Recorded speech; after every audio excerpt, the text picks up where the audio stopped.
नमस्कार दोस्तों, स्वागत है आप सभी का आपके अपने YouTube चैनल और नेक्स्ट एग्जाम में।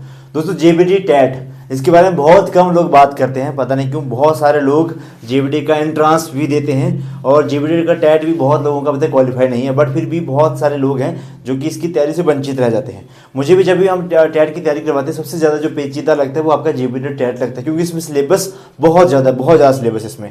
जैसे कि हम बात करेंगे, आपको पता है कि आपको 150 मार्क्स का कुल मिला के आपको एग्जाम आता है, जिसमें से 30 मार्क्स का आपको मैथ आता है, 30 का आपको इंग्लिश आएगी, 30 का आपको हिंदी आएगी, 30 का आपको सीडीपी पेडागोजी यहाँ पे साइकोलॉजी सब कुछ 30 नंबर का, और जीके भी 30 नंबर का आएगा, जिसमें आपको history, polity, geography, HP, GK, current affair. आज हम बात करेंगे आपके सिलेबस के बारे में। मैं डिटेल में सिलेबस बताऊंगा आपको, मैथ्स का, इंग्लिश का, हिंदी का, सीडीपी में क्या पढ़ना है, जीके में क्या पढ़ना है, कौन से पोर्शन को ज़्यादा तवज्जो देनी है। तो बात करेंगे हम आपका मैथमेटिक्स से। तो मैथमेटिक्स में बहुत सारे पोर्शन हैं पढ़ने के लिए। अगर आप देखेंगे 2-3 साल के प्रीवियस पेपर एनालिसिस करके उठाएंगे तो आपको देखने को मिलेगा कि बहुत मैक्सिमम हर टॉपिक से ही क्वेश्चन यहाँ पे आपको देखने को मिल गए हैं। तो वहाँ पे ना हम भी जो एजुकेटर हैं वो भी थोड़े से दिक्कत में फंस जाते हैं कि आप क्या पढ़ाएं क्या छोड़ें। तो उसके लिए मैंने एक ना रफली जैसा हमने सिलेबस जैसे तैयार किया है। जैसे अभी हमारा आज से 5 फरवरी से हमारा फर्स्ट बैच भी स्टार्ट हुआ, तो हम उसमें क्या क्या सिलेबस के बारे में आपको बताऊंगा।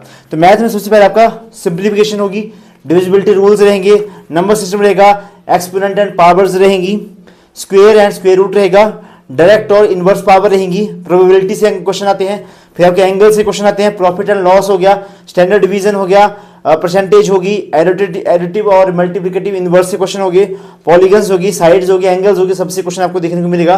रेशियो रहता है, प्रोपोर्शन रहता है, और कुछ मिसलेनियस टॉपिक भी इसमें बनते हैं। स्पीड वाला हो गया, बहुत सारे ऐसे टॉपिक है जो कि अर्थमेटिक मैथ के जो कि यहाँ पे देखने को मिलता है। मेंसुरेशन से क्वेश्चन आते हैं, 2D 3D से क्वेश्चन आपको यहाँ पे देखने को मिलते हैं। तो बहुत सारे ऐसे टॉपिक हैं। फिर वो आपका height and distance, boat and stream, वहीं से आपके क्वेश्चन यहाँ पे देखने को मिलते हैं। तो ये मान के चलेंगे जो भी मैंने अभी आपको टॉपिक बताई, इसको हम अपने बैच के अंदर बाइलिंगुअल दोनों भाषाओं के अंदर करवाते हैं। तो मैं आपका इंग्लिश मीडियम वालों को, हिंदी मीडियम वालों को आपको देखने में दिक्कत नहीं आएगी। बात करेंगे हमारा 30 नंबर का, मैंने आपको बता दिया। अब ये पैटर्न चेंज होता है, किस लेवल तक का पढ़ना रहेगा। मैंने आपको पहले बोला कुछ टॉपिक आपको 8th लेवल तक के और कुछ टॉपिक आपको 10th लेवल तक का यहाँ पे पढ़ना पड़ेगा, तब जाके आपका जो मैथमेटिक्स का पोर्शन है वो आपका कंप्लीट हो पाएगा। नेक्स्ट हम बात करेंगे इंग्लिश की। तो इंग्लिश में सबसे पहला रहता है आपका पार्ट्स ऑफ स्पीच, जो हम करवाते हैं। मैं आपको बता रहा हूं, हम जितना भी बेसिक है हमने सब कुछ करवा रखा है। तो पार्ट्स ऑफ स्पीच में मतलब ये मान के चलेंगे कि एक सेंटेंस के अंदर जो भी टॉपिक बन सकते हैं, जैसे नाउन हो गया, प्रोनाउन हो गया, एडजेक्टिव हो गया, एडवर्ब हो गया, वर्ब हो गया, फिर आपके पास जो भी वर्ब के अंदर भी जेरेंड वगैरह हो गए, जो भी आपके वर्ब्स के और भी टाइप्स रहते हैं वो सब कुछ हम इसमें करवाते हैं, जो भी रहेगा। उसके बाद बात आती है आपकी टेंस की। टेंस हो गए, वॉइस हो गई, नरेशंस हो गई, ठीक है, आर्टिकल्स हो गए, प्रपोजिशंस हो गई, वन वर्ड सब्स्टिट्यूशंस हो गया, फिर आपके पास इडियम्स एंड फ्रेजेस हो गए, एंटोनिम सिनोनिम हो गए। वो सारे टॉपिक आपको इंग्लिश में कवर करने पड़ जाते हैं, ठीक है। आपके फिल इन द ब्लैंक्स आते हैं कि इनमें से बताओ भाई फिल इन द कौन सा पोर्शन गलत है, कौन सा ये वो सो।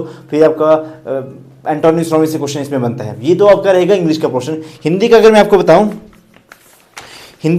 बताएंगे तो आपका हिंदी में भी सेम संज्ञा, सर्वनाम, क्रिया, वाच्य, संधि, विच्छेद, फिर अब आपका विकारी शब्द, अविकारी शब्द में जो भी आते हैं इनकी टाइप्स वो सारे, तत्सम हो गए, तद्भव शब्द, देशज शब्द, विदेशज शब्द जो भी रहते हैं, उपसर्ग, प्रत्यय, रूढ़ शब्द, यौगिक शब्द वगैरह जितने भी रहेंगे, स्वर हो गए, व्यंजन हो गया, शुद्ध वर्तनी हो गई, उच्चारण स्थान हो गए, पर्यायवाची शब्द हो गए, विलोम शब्द हो गए, समास हो गए, मुहावरे हो गए, अलंकार हो गए, ठीक है, और अनेक अर्थों के लिए एक शब्द। ये सारा टॉपिक आपको यहाँ पे करना पड़ेगा, जो भी टॉपिक आपने हिंदी में अगर हमने करना है तो। लेवल वही रखेंगे, 10th लेवल तक का आपको यहाँ पे भी करना पड़ेगा, दोनों में ही।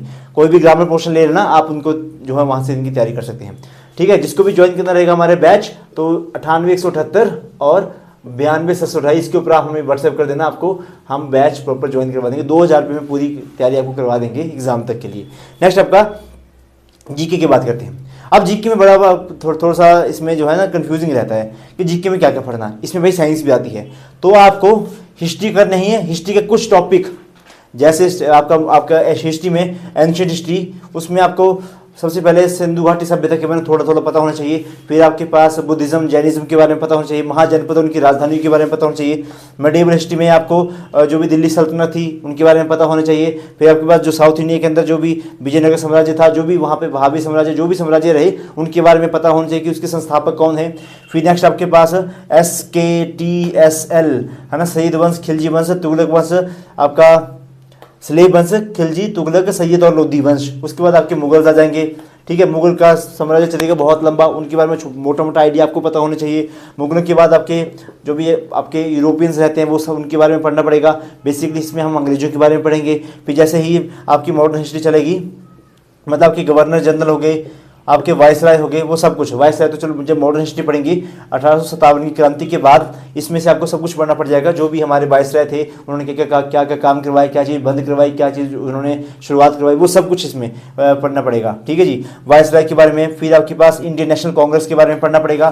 फिर फ्रीडम स्ट्रगल के बारे में पढ़ना पड़ेगा। ये हो गया हिस्ट्री के बारे में। मतलब इसमें आपको देखो आप किस लेवल तक का पढ़ना है वो डिपेंड करेगा। टॉपिक तो यही रहेंगे, पर किस लेवल तक हमें पढ़ना पड़ेगा वो डिपेंड करता है आपका टेस्ट टू टेस्ट, कि कौन सा आपका जो टेस्ट है वो किस तरह की डिमांड रखते हैं, उस हिसाब से पढ़ना पड़ जाता है। पॉलिटी में वही आर्टिकल्स हो गए। फिर आपके पास जो भी भाग हो गए हमारे संविधान के, संविधान किस तरह से बना, क्यों संविधान की जरूरत पड़ी, संविधान में क्या क्या अभी तक चेंजेस आ गए हैं, अमेंडमेंट्स हो गई हैं, वो सब कुछ इसमें पढ़ना पड़ेगा।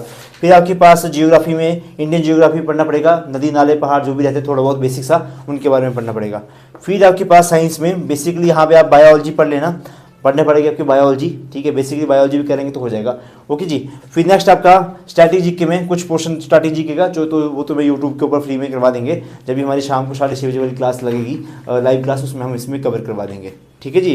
फिर आपके पास करंट अफेयर की हम PDF देते हैं, और डेली बेसिस के ऊपर भी जो भी हमारे फ्री व्हाट्सएप ग्रुप हैं, जिसको भी हमारा फ्री व्हाट्सएप ग्रुप ज्वाइन करना रहेगा, डिस्क्रिप्शन बॉक्स में लिंक रहेगा, उसके थ्रू आप हमारे साथ जुड़ सकते हैं। तो जो भी हमारा करंट अफेयर हो गया हम डेली बेसिस के ऊपर वहाँ पे भेजते हैं। एंटोनिम्स सिनोनिम्स हो गए ना, वो भी हम डेली बेसिस के ऊपर अपने ग्रुप्स के अंदर भेजते हैं, तो आप वहाँ से भी इनको कर सकते हैं। Got it.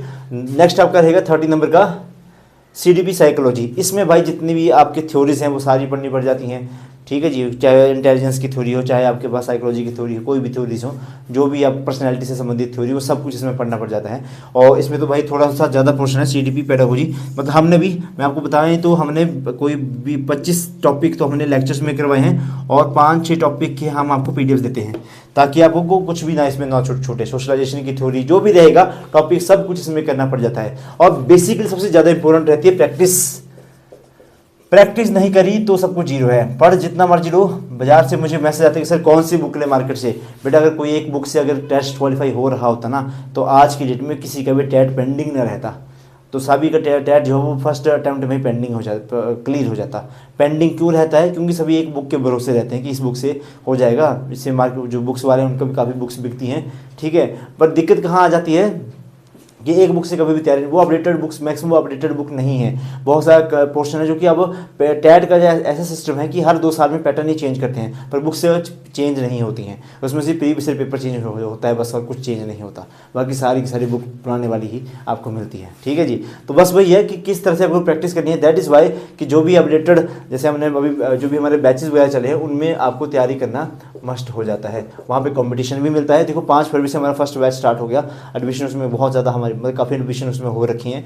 तो मैं यही चाहूँगा कि जितने भी कैंडिडेट बाकी हैं, जिनको भी टेट की जरूरत है, चाहे मेडिकल का है, नॉन मेडिकल का है, आर्ट्स का है, कोई भी है, सभी टेट की कोचिंग हमारे पास अवेलेबल है। किसी को भी ज्वाइन करना रहेगा तो मुझे इस नंबर पर व्हाट्सएप कर देना, आपको ज्वाइन करवा देगा। फीस रहेगी 2000 रुपये एग्जाम तक की फीस। बाइलिंगुअल बैच रहेगा, दोनों भाषाओं के अंदर सब कुछ हम करवाएंगे। तो this is all about today.